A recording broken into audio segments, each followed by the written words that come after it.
Halo, selamat pagi semuanya.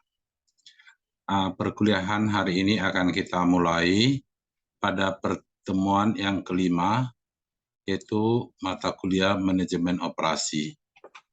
Pada pertemuan yang kelima ini, kita akan membahas mengenai strategi kualitas, ya. Jadi kita membahas tentang strategi kualitas. Apa yang dimaksud kualitas ini, strategi yang seperti apa yang kita harus ingin ketahui. Kita lihat pada pembahasannya, definisinya seperti ini. Yang pertama, tujuan dari seorang manajer operasional adalah untuk mengembangkan atau untuk membangun sistem manajemen kualitas total, ya, yang dapat mengidentifikasi dan memuaskan kebutuhan pelanggan. Jadi kualitas yang kita maksud di sini adalah kualitas daripada pelayanan kita atau kualitas perusahaan kita, kualitas produknya, kualitas jasanya, tergantung apa daripada definisi apa menjadi bagian atau jenis daripada operasional perusahaan kita. Sekarang kita definisi kualitas ini yang dimaksud di sini keseluruhan fitur, ya, bahwa kualitas itu adalah keseluruhan fitur dan karakteristik sebuah produk atau jasa yang mengandalkan pada kemampuannya untuk memuaskan kebutuhan yang dijanjikan dan tersirat. Ini sumbernya dari American Society for Quality, ya. Apa yang pelanggan inginkan? Jadi kualitas yang dimaksud di sini adalah apa yang pelanggan inginkan supaya kita melakukan atau meningkatkan kualitas tersebut supaya pelanggan yang diharapkan oleh pelanggan itu tercapai. Atau bisa disebut dengan super quality product. Baik, alur kualitas itu seperti apa? Ini ada bagannya, ya. Peningkatan kualitas. Pertama kita peningkatan kualitas. Dalam peningkatan kualitas ini, apa yang harus kita lakukan di dalam keuntungan penjualan? Itu bisa via meningkatkan respon. Jadi kita sebagai produsen harus bisa meningkatkan respon terhadap permintaan atau terhadap keinginan daripada si konsumen. Kita juga harus bisa memiliki harga yang fleksibel, ya, dalam peningkatan kualitas ini, ya.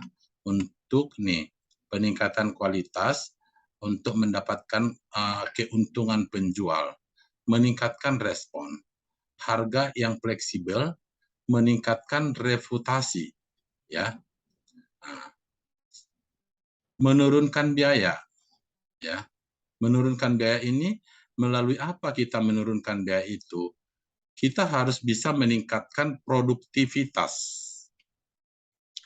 mengurangi mengerjakan kembali dan biaya scrap atau memo, mengurangi biaya jaminan. Apa yang dimaksud meningkatkan produktivitas? Begini, jadi kalau dalam perhitungan biaya itu antara produktivitas yang sedikit dengan yang banyak itu biasanya biaya-biayanya itu hampir sama, ya, khususnya biaya operasionalnya. Namun yang membedakan di situ adalah hanya biaya bahan bakunya, ya.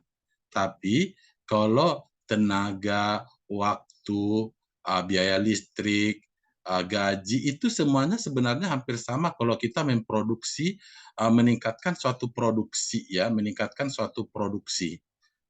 Jadi di sini kita harus perlu meningkatkan produktivitas. Kita harus bisa mengurangi mengerjakan pengerjaan kembali, ya, atau katakan di saat produksi itu sudah jadi, jangan ada produk-produk yang gagal.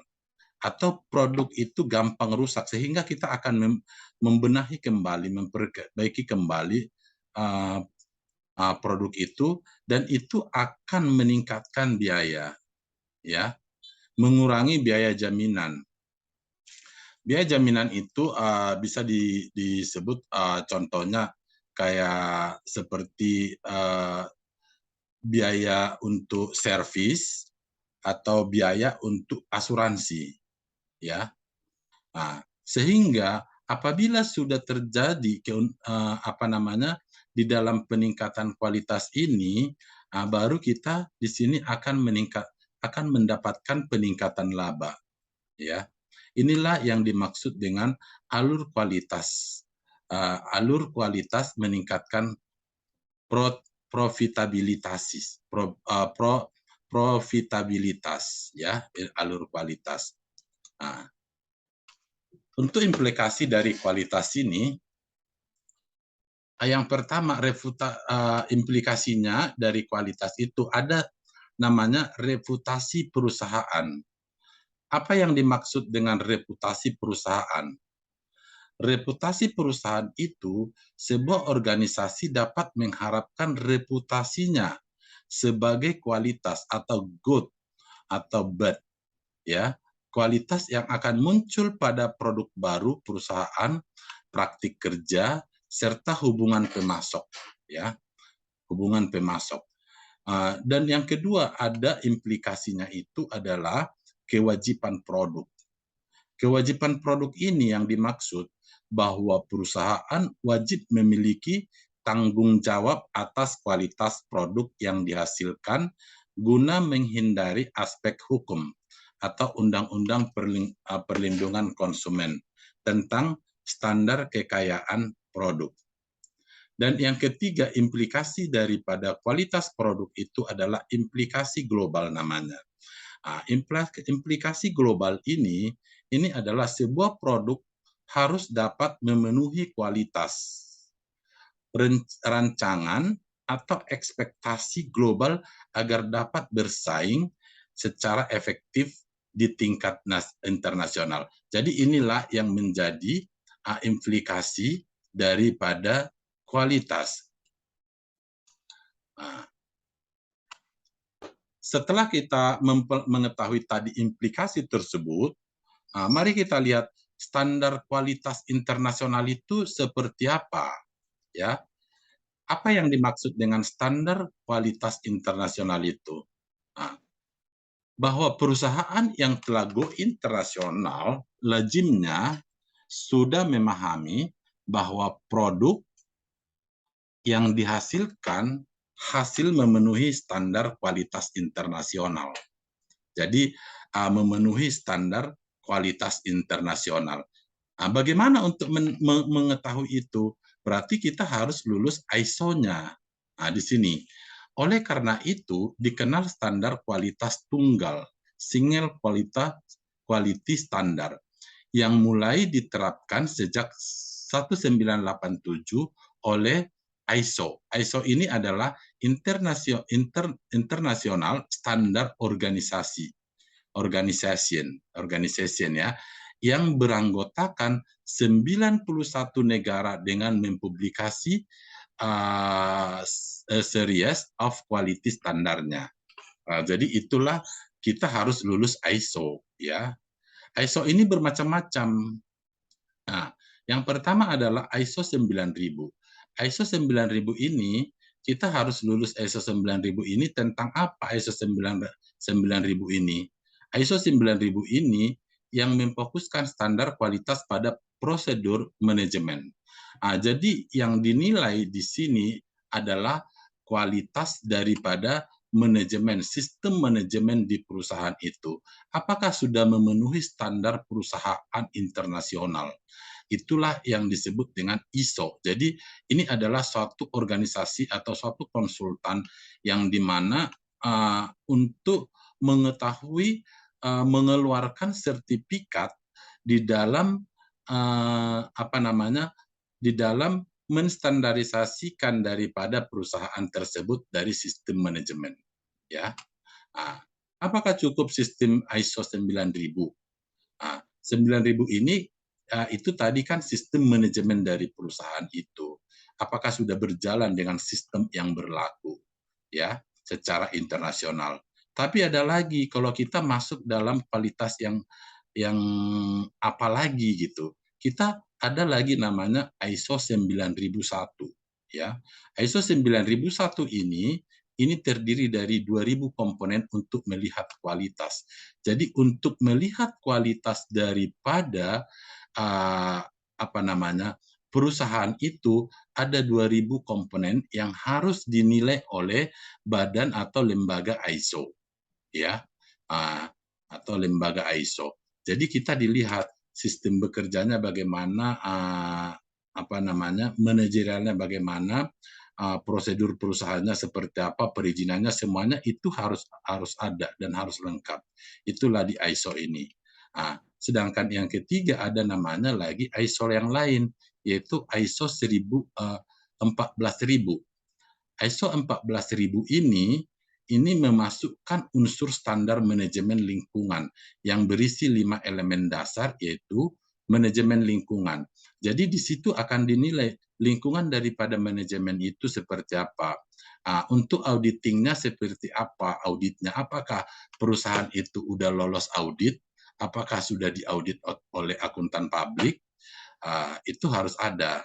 Apakah evaluasi kinerjanya sudah ada, ya, evaluasi kinerja karyawan, evaluasi kerja perusahaan, pelabelan daripada produk yang kita produksi, ya, apakah sudah layak sesuai dengan standar. Dan yang kelima adalah penaksiran siklus hidupnya. Jadi itulah bagaimana untuk meningkatkan kualitas daripada perusahaan itu di mata publik atau di mata masyarakat ataupun itu konsumen, dia akan melihat bahwa perusahaan kita itu lulus udah memiliki ISO tidak. Seperti yang saya katakan tadi, ada ISO 9000, ada ISO 9001, ada ISO 14000, ya. Ini adalah dikeluarkan, diterbitkan oleh atau diaudit oleh badan internasional atau International Organisasi for Standardization, yaitu ISO. Ini adalah suatu organisasi ya yang sudah internasional. Dan ada tidak badan-badan ISO ini? Banyak. Cuma kita yang badan ISO ini juga di Indonesia atau di dunia banyak ya, atau konsultannya itu banyak sekali. Jadi kita harus melewati ISO ini kalau kita sudah memiliki suatu produk atau suatu perusahaan, supaya perusahaan kita itu perusahaan yang telah dinyatakan perusahaan yang telah go internasional, ya, go internasional.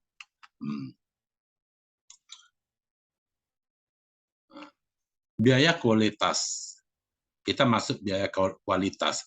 Biaya kualitas ini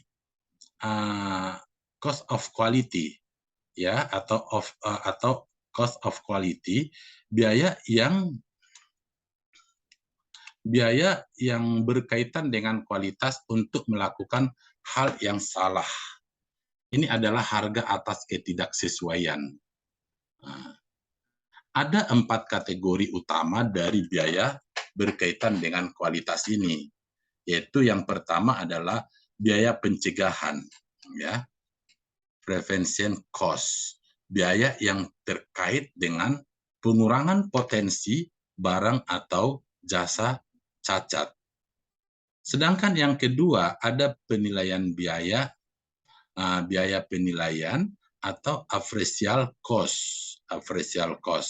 Biaya yang terkait dengan evaluasi barang, proses, bagian, dan jasa.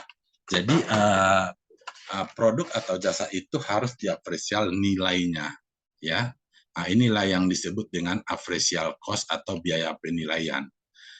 Sedangkan yang keempat dari biaya kualitas ini, kategori utama biaya ini dengan kualitas ini ada yang ketiga ini, biaya kegagalan internal failure.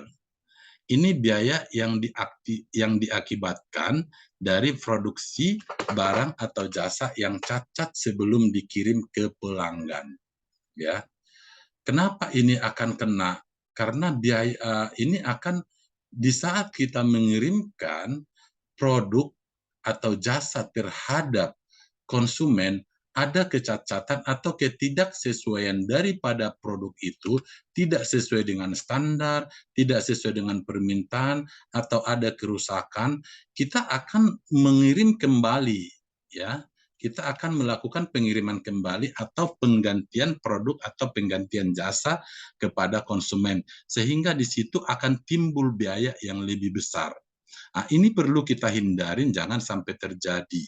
Nah, kalau memang produk itu sudah dinyatakan tidak layak, makanya kita perlu ada quality controlnya, supaya barang yang akan dikirim kepada konsumen itu tidak ada kerusakan, sehingga tidak ada penambahan biaya di dalam pengembalian barang atau penarikan barang kembali atau penggantian barang. Ya, perlu kita perhatikan itu. Kalau memang tidak bisa dikirim, jangan dikirim. Lebih baik langsung diperbaiki supaya untuk mengurangi biaya pengiriman lagi gitu. Nah, dan yang keempat adalah biaya kegagalan eksternal. Biaya kegagalan eksternal ini atau external failure ini biaya yang terjadi setelah pengiriman barang jasa yang cacat, ya. Nah, jadi ini perlu diperhatikan. Nah, ini setelah udah dikirim, kalau biaya kegagalan internal itu tadi sebelum dikirim berarti habis produksi, ya. Kalau ini setelah dikirim sudah sampai kepada konsumen, tapi setelah dicek oleh konsumen barang itu tidak sesuai. Nah, itulah timbullah di situ namanya biaya kegagalan eksternal.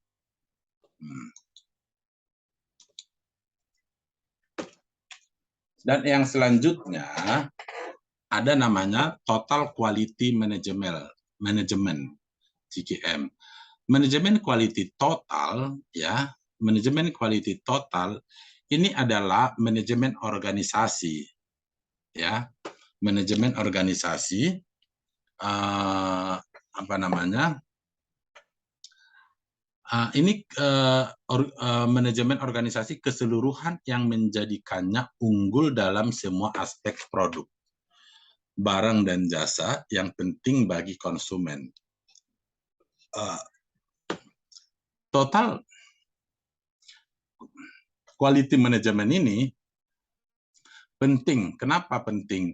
Karena keputusan kualitas mempengaruhi setiap keputusan utama dalam manajemen operasi yang dibuat. Adapun konsep ini sebetulnya mengacu pada 14 prinsip. Apa itu 14 prinsip itu? Dari W. Ya, 14 prinsip dari W, Edward Deming, yang kemudian dikembangkan menjadi 6 konsep program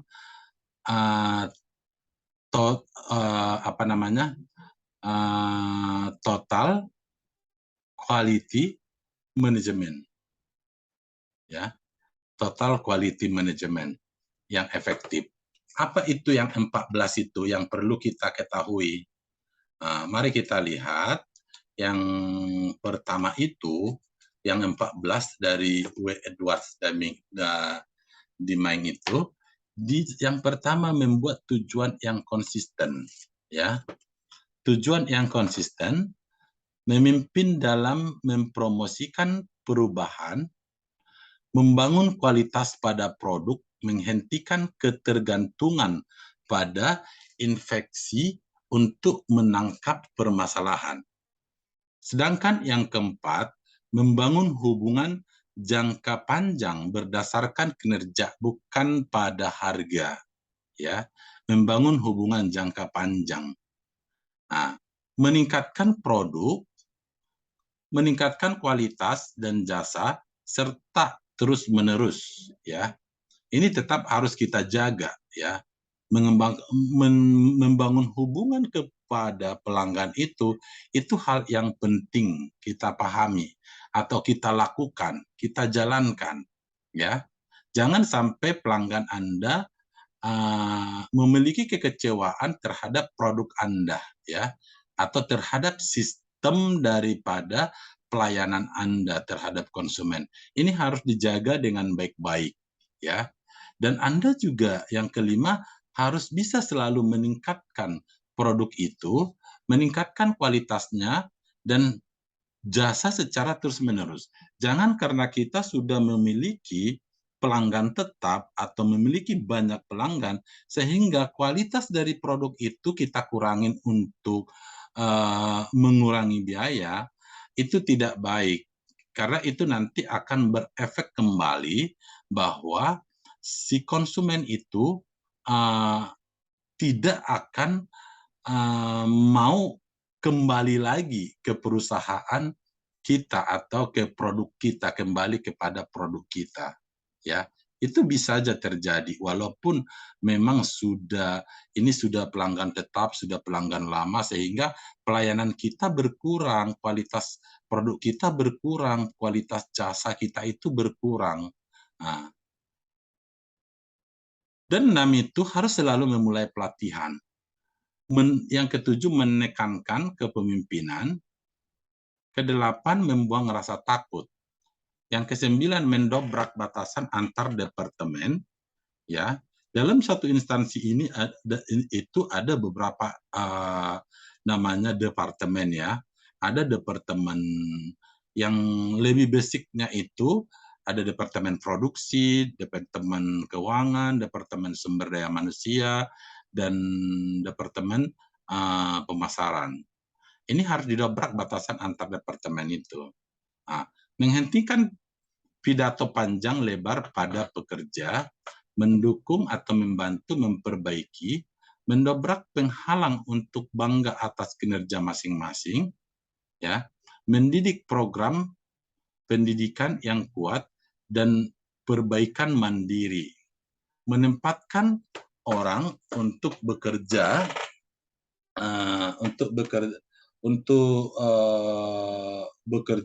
pada suatu transformasi. Nah, inilah 14 prinsip, ya. 14 prinsip ini, prinsip apa tadi dikatakan di sini?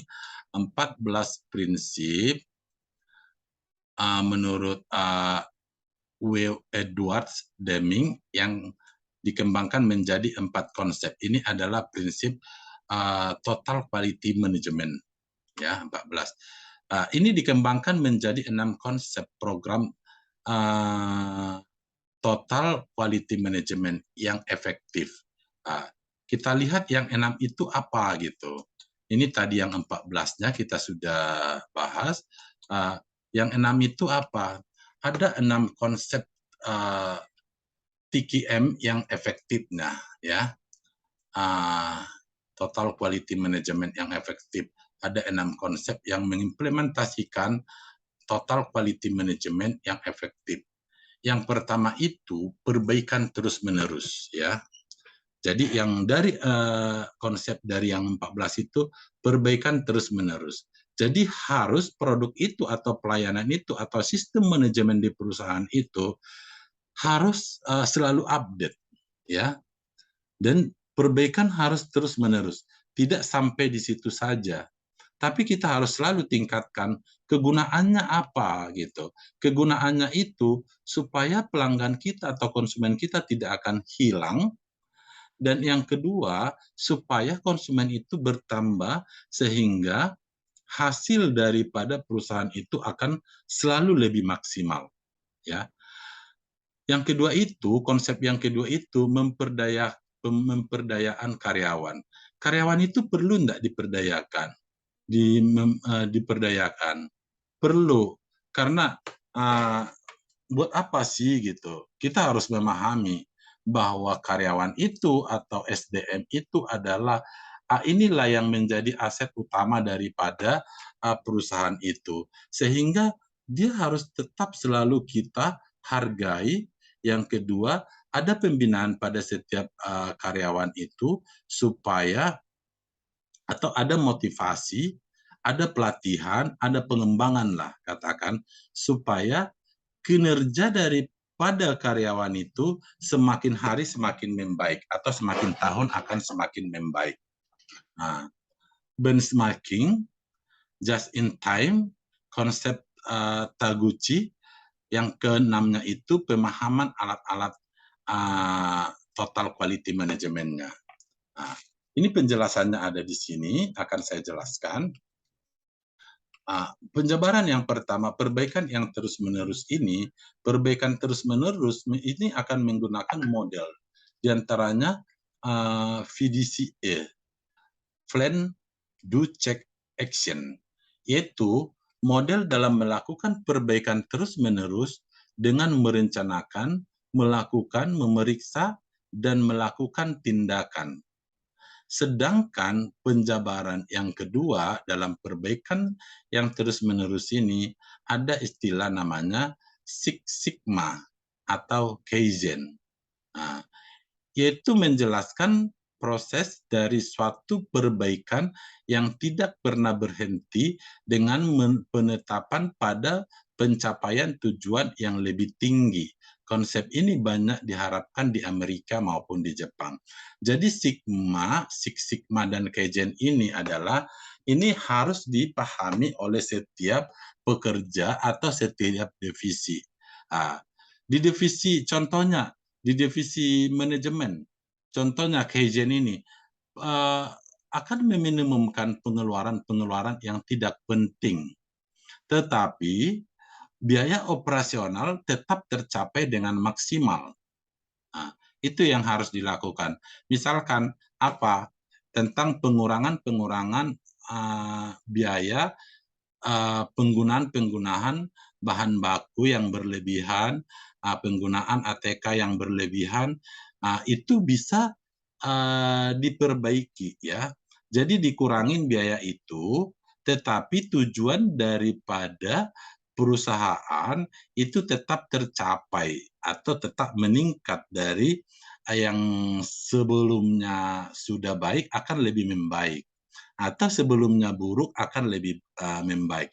Itu kalau biaya ini kan sangat penting sekali ya di dalam menjalankan suatu perusahaan. Jadi bagaimana kita selalu meminimumkan biaya ini? Ini adalah hal yang utama ya. Contohnya kalau penggunaan ATK itu biasanya kita bisa gunakan dengan kertas gitu. Segala sesuatu itu kertas. Sekarang kita bisa menggunakan digital. Nah, atau bisa menggunakan kertas-kertas yang sudah dipakai, itu salah satu contohnya. Atau kalau dalam penggunaan listrik itu kita lihat sekarang ini kan lampu-lampu itu bisa ada suatu lampu yang terang tapi daya tarik wattnya itu kecil gitu, sehingga itu akan mempengaruhi biaya pembayaran listrik. Jadi begitu juga di bagian produksi ya, di bagian produksi, di bagian pemasaran juga seperti itu. Contohnya biaya di pemasaran itu yang seharusnya kita harus melakukan kunjungan kepada konsumen itu bisa dilakukan dengan melakukan pengiriman email, pengiriman media-media lain, ya. Jadi dia lebih akan efektif tapi efisien, sehingga dia akan mengurangi biaya. Itulah yang dimaksud dengan Sigma dan Kaizen ini. Sedangkan perbaikan yang terus-menerus itu adalah zero defects. Ini adalah proses produk tanpa cacat yang juga digunakan untuk menjelaskan usaha perbaikan yang terus-menerus. Konsep ini banyak juga diterapkan di Amerika Serikat ya. Jadi Amerika itu negara-negara besar itu juga dalam menjalankan usaha itu, mereka itu berbagai cara yang harus dilakukan oleh mereka untuk meningkatkan atau perbaikan yang secara terus-menerus ya.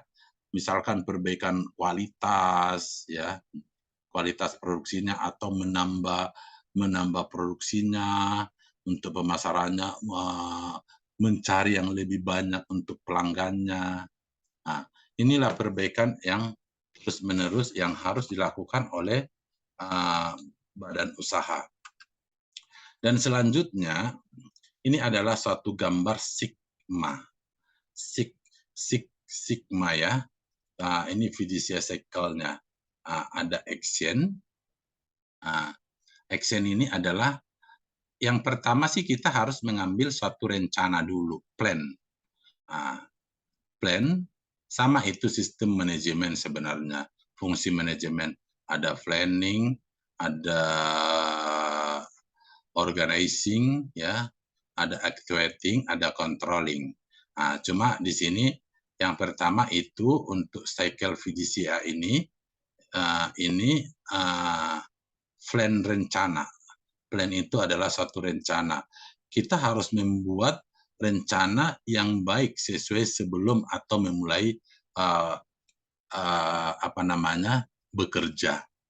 Jadi gini, untuk plan ini sebenarnya ini tidak harus hanya berlaku dalam suatu perusahaan yang baru membuka badan usaha atau perusahaan, tetapi dalam setiap tahun atau setiap bulan, ya katakan kita harus mempunyai planning untuk ke bulan depan itu apa yang harus kita lakukan, pengembangan seperti apa, ya, untuk mencapai tujuan perusahaan itu, mencapai target perusahaan itu, planning seperti apa yang harus kita buat, ya. Itu harus ada perencanaan itu. Makanya kalau dalam suatu perusahaan itu setiap tahunnya itu ada namanya business plan.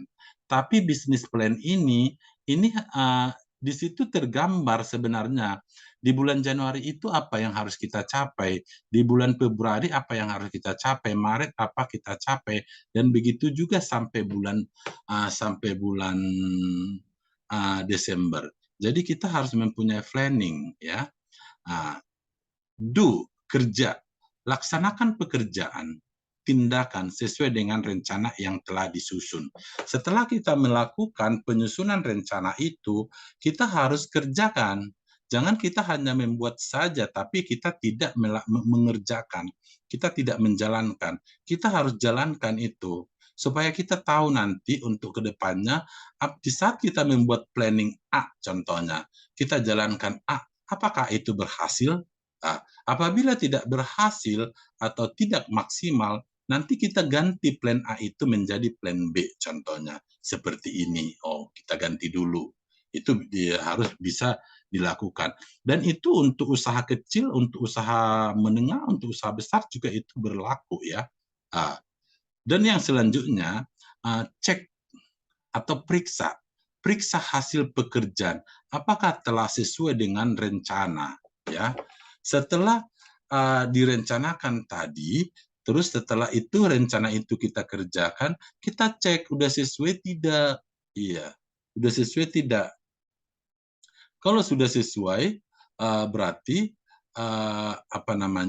kita tetap harus mempertahankan. Dan yang selanjutnya kita masuk ke aksi, ya. Ambil tindakan, koreksi, perbaiki atas penyimpangan yang ada yang Anda susun rencana baru. Itu tadi saya katakan kenapa kita perlu plan itu, supaya kita mengetahui apa yang terjadi dalam hasil akhir itu.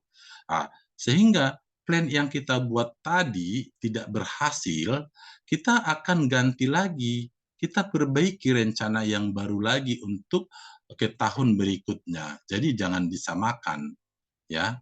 Sedangkan kalau untuk Six Sigma ini 6 key, ya, konsep. Ada namanya define, measure, analyze, improve, control. Ini hampir sama sih. Jadi kita lihat akhir-akhirnya itu di define, measure, improve, dikontrol. Menetapkan, mengukur, mengenal, ya, memperbaiki, atau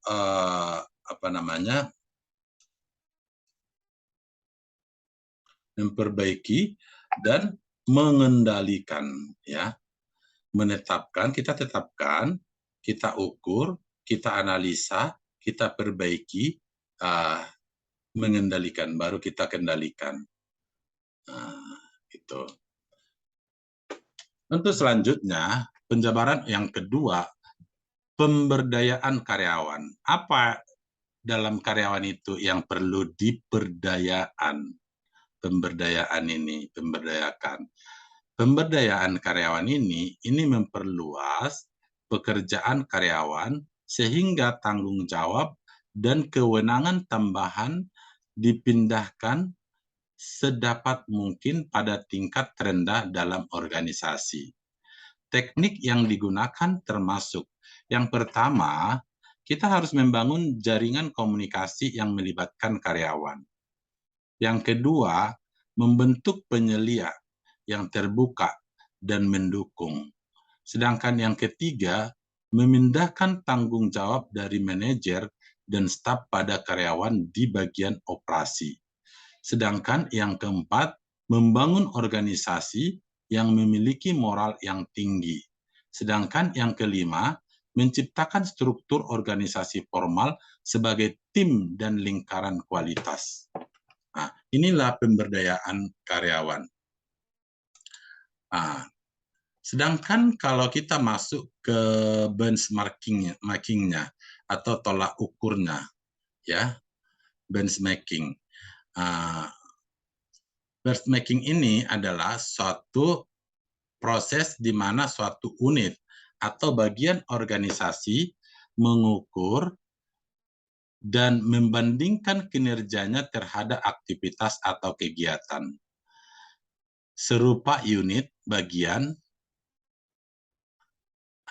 maksudnya gini, suatu proses di mana suatu unit, bagian, atau organisasi mengukur dan membandingkan kinerjanya terhadap aktivitas atau kegiatan serupa unit, bagian, organisasi lain yang sejenis, baik secara internal maupun eksternal.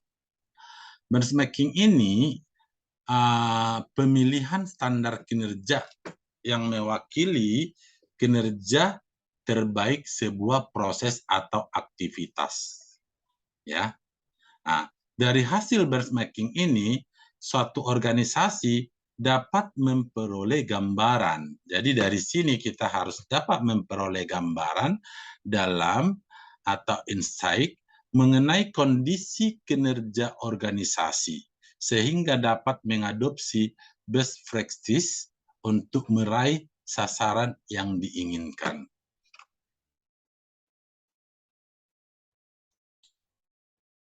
Nah, sedangkan yang keempat, penjabaran just in time. Tadi kan ada 4 konsep. Just in time ini salah satu perbaikan dan peningkatan penyelesaian masalah dengan konsep tepat waktu. Just in time berkaitan dengan 3 hal, yaitu just in time memangkas biaya kualitas. Kita pangkas biaya kualitas, tetapi kualitas itu tetap sesuai dengan level produksi yang standar atau yang lebih bagus. Nah, ya. Yang kedua, just in time meningkatkan kualitas. Yang ketiga, kualitas yang lebih baik berarti persediaan yang lebih sedikit serta sistem just in time yang lebih baik dan mudah digunakan. Ini gambarnya, full sistemnya. Ya, Anda bisa lihat ini yang pertama full system, yang kedua continuous follow process, yang ketiga leveled production, Heijanka, yang keempat adalah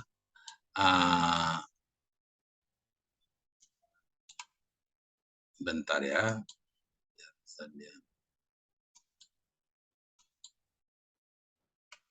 Produksi berdasarkan apa yang dibutuhkan atau jumlahnya. Produksi apa ya, berdasarkan apa yang dibutuhkan.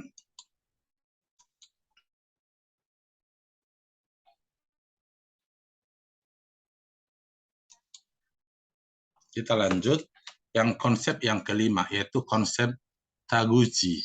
Konsep Taguchi ini, dalam konsep ini disediakan 3 hal yang bertujuan memperbaiki kualitas produk dan proses, yaitu ketangguhan kualitas, ya, atau quality robustness. Yang kedua, fungsi kerugian kualitas, quality loss function. Yang ketiga, kualitas berorientasi target orientasi quality. Ya, Taguchi loss function ini gambarnya nih. Dari loss, ya, volume of quality, karakteristiknya, desain, lower limit, up limit, ya.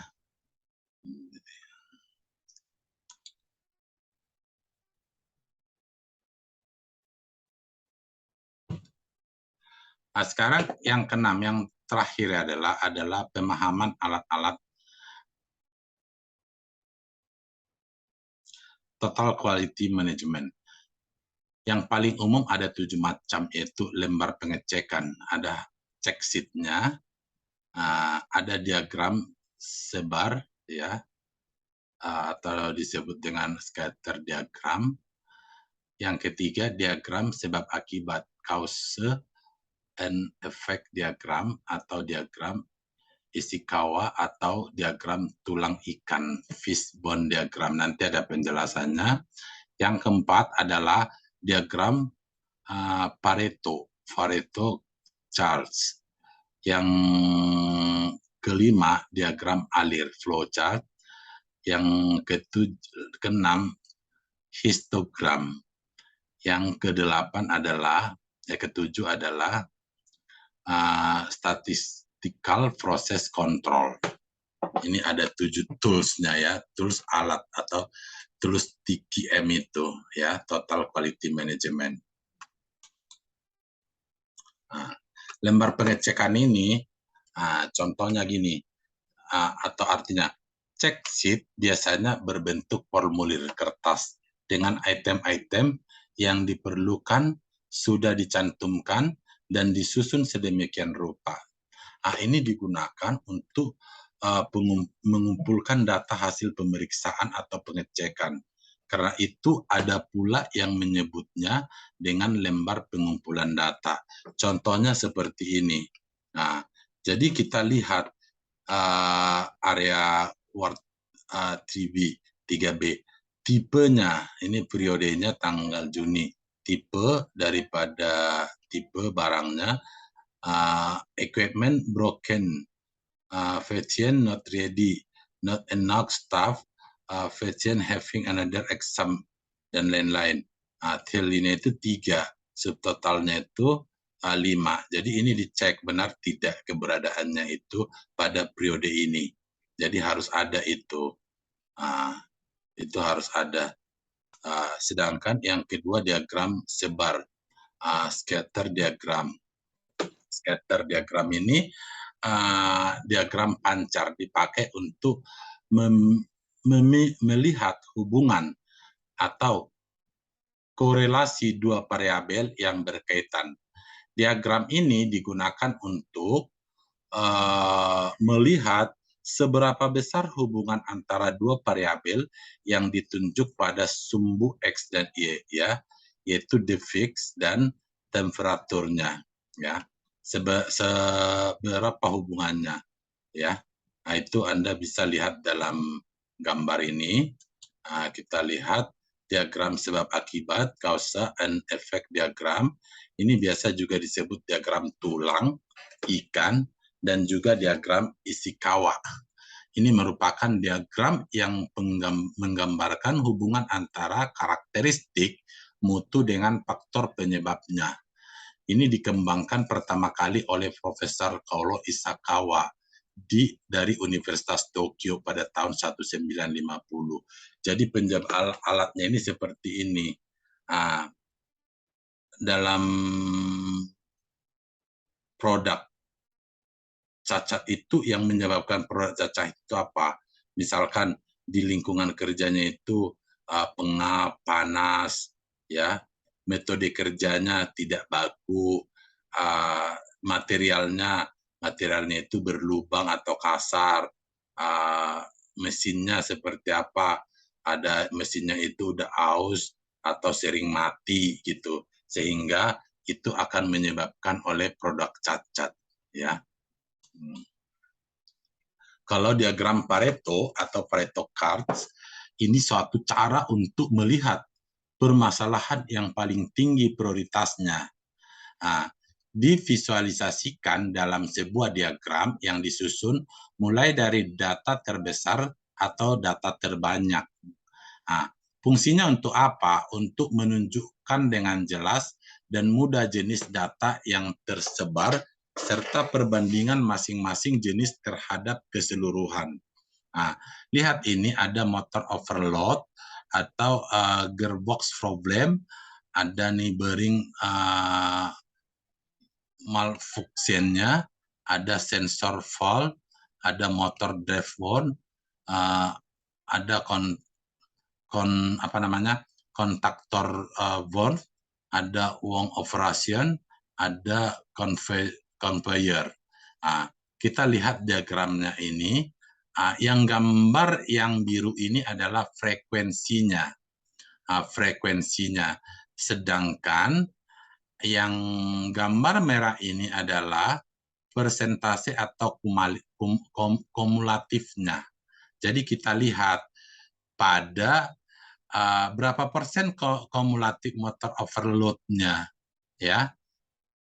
Sedangkan kalau frekuensinya 100%, ya. Cuma dia kumulatifnya itu 31%. Ya. Dan begitu juga selanjutnya untuk membacanya. Di sini ada 80%, ada 68, kalau ini 90, 80, ini ya. Jadi kita lihat garisnya ini dari 120, berarti di tengahnya itu, di tengah dari antara 120 dengan 100, berarti 110. Ini dari 100 ke 80, berarti ini adalah garis ini tepatnya itu di 90, ya.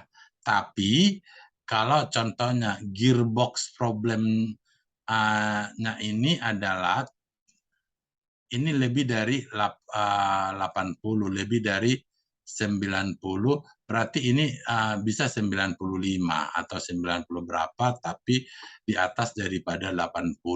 Sedangkan untuk frekuensinya itu 57%. Dan begitu juga untuk selanjutnya, ya, sampai ke compare bahwa ini adalah berapa persen, tidak sampai 5% untuk frekuensinya, ya, tetapi makin kecil frekuensinya itu, sehingga kumulatifnya itu akan semakin tinggi. Dia mencapai 100%, ya. 100%. Jadi yang ini kumulatifnya, kumulatif persentasenya.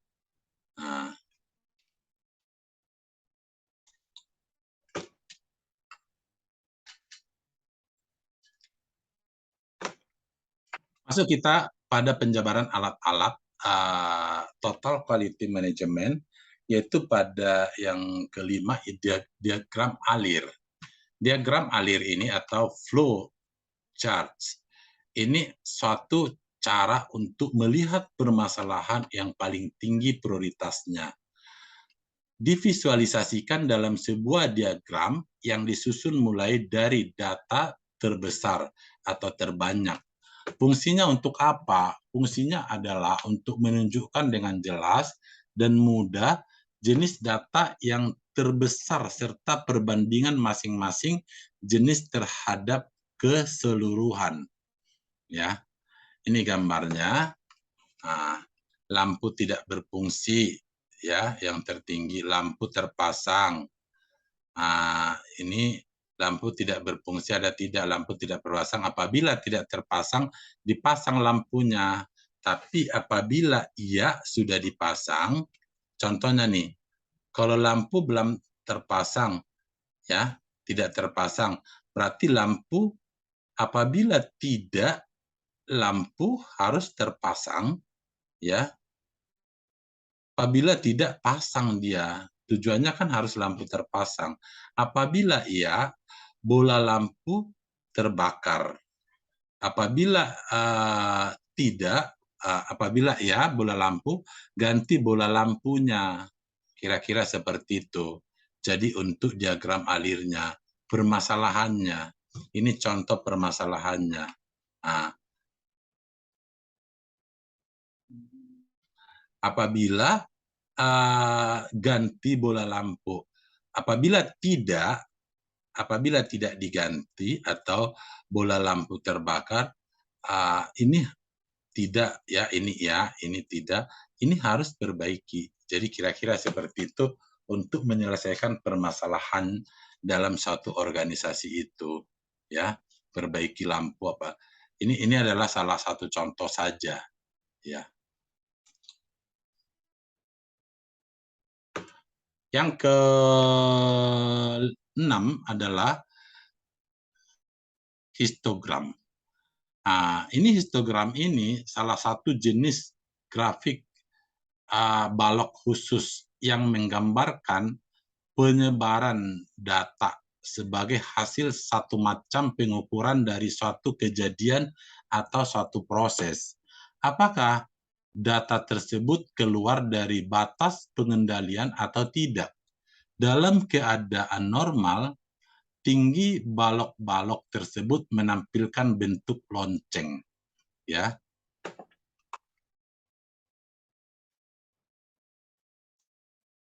Ini ada masuk.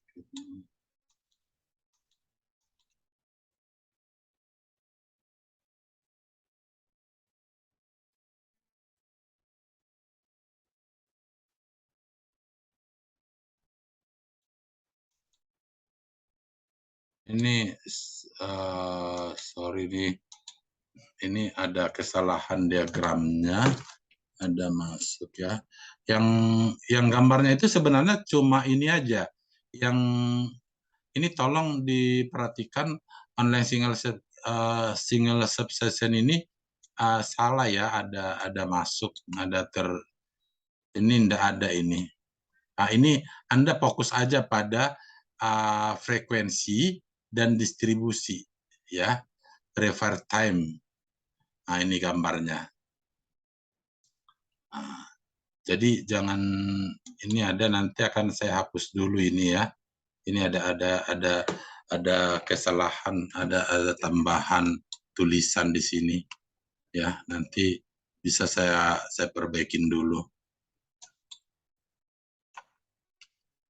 Nah, sedangkan yang ketujuh itu statistical process control. Ini adalah suatu proses yang digunakan untuk mengawasi standar, membuat pengukuran, dan mengambil tindakan perbaikan selagi sebuah produk atau jasa sedang diproduksi. Atau ini ditemukan oleh Walter Andre Sweetheart tahun 2004, ya. Ini peta kendali apa yang harus digunakan, ya. Diukur dengan satuan dan dihitung. Mengukurnya itu dengan apa? Di sini variabelnya apa? Di sini atributnya apa yang dihitung, ya. Ini untuk statistical process control-nya. Ini yang digunakan mengawasi standar, membuat pengukuran, dan mengambil tindakan perbaikan, ya. Nanti saya kirimkan ke slide Anda supaya Anda bisa membaca. Karena ini kecil, ya. Ini yang penting di sini ada variabelnya, ada atributnya, yang dihitung apa saja, sedangkan yang diukur variabelnya apa saja, berapa jumlah pengukuran berada dalam tahap subgrupnya, ya. Satu ini IMR, X-bar dan X-chart-nya, X-bar dan S-chart. Sedangkan apa yang sedang dihitung, yang dihitung itu yang cacat ya atau tidak, berapa gitu, berapa banyak yang cacatnya, ya. Kalau cacat ya atau tidak, apakah ukuran sampel konsumen dari hari ke hari, apakah ukuran sampel konstan dari hari ke hari, ya. Nah, ini akan saya kirim nanti supaya Anda bisa membacanya. Nah, sedangkan yang selanjutnya I, ya. Ini ke-8, perairan dari inspeksi. Pengembangan fungsi kualitas atau quality function development merupakan suatu proses untuk menentukan kebetulan konsumen, keinginan pelanggan, dan bagaimana menerjemahkan ke dalam atribut pada masing-masing fungsional agar mereka dapat memahami dan mematuhinya. Salah satu alatnya adalah quality function development, ya. Ini adalah rumus kualitas, house of quality, yaitu teknis grafis yang mendefinisikan hubungan keinginan pelanggan dengan produk atau jasa. Konsep daripada quality function development ini dapat diketahui dengan cara yang pertama, kita harus menentukan yang akan menjadi kebutuhan pelanggan itu apa, ya. Kebutuhan pelanggan itu kita dapat dari mana? Kita harus melakukan survei ke pasar, ya. Dan yang kedua, kita harus mentransfer keinginan pelanggan dalam model desain, ya.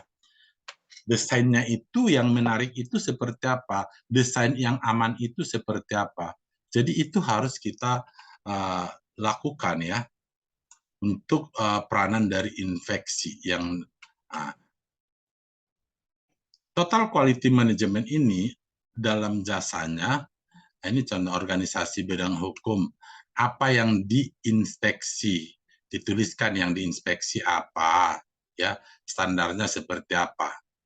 Nah, ini bisa Anda pelajari nanti. Jadi terima kasih Ken dan terima kasih. Sampai di sini pertemuan kita pada mata kuliah manajemen operasi, ya, manajemen operasi. Pada materi yang kita bahas ini adalah definisi atau strategi kualitas, ya, strategi kualitas. Dan yang pentingnya kualitas untuk meningkatkan, ya, kemajuan daripada perusahaan, kita harus meningkatkan kualitas itu sesuai dengan apa yang diharapkan oleh pelanggan, ya. Kualitas ini perlu Anda ketahui harus lulus secara ISO, ya. Seperti tadi saya katakan, ISO itu ada ISO 9000, 9001, dan 14000. Ini bisa Anda kembangkan. ISO 9000 ini apa saja sih gitu. Tapi pada umumnya dia standar prosedur manajemen. 9001 itu komponen-komponennya itu apa saja. Ini kan banyak komponen-komponen daripada perusahaan itu. Setiap perusahaan mempunyai komponen-komponen yang berbeda. 14.000 ini memasukkan unsur standar. Jadi dalam kualitas ini perlu namanya ada ISO, ya. Ini dikeluarkan oleh apa? Diaudit oleh siapa?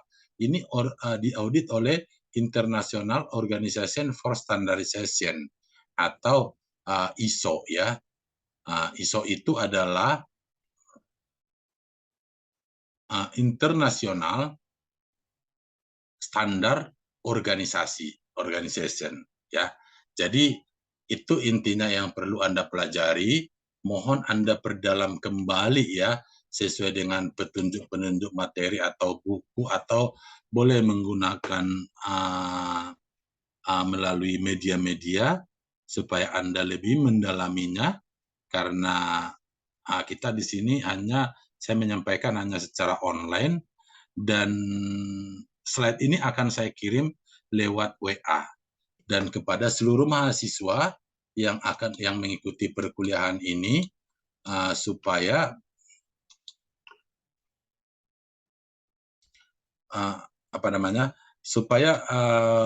mempelajari kembali materi yang akan saya kirim, dan apabila ada pertanyaan boleh menanyakan lewat WhatsApp grup ya, atau bisa japri langsung. Sampai di sini pertemuan kita pagi ini. Salam sejahtera, Assalamualaikum warahmatullahi wabarakatuh. Sampai bertemu kembali pada pertemuan yang berikutnya. Terima kasih.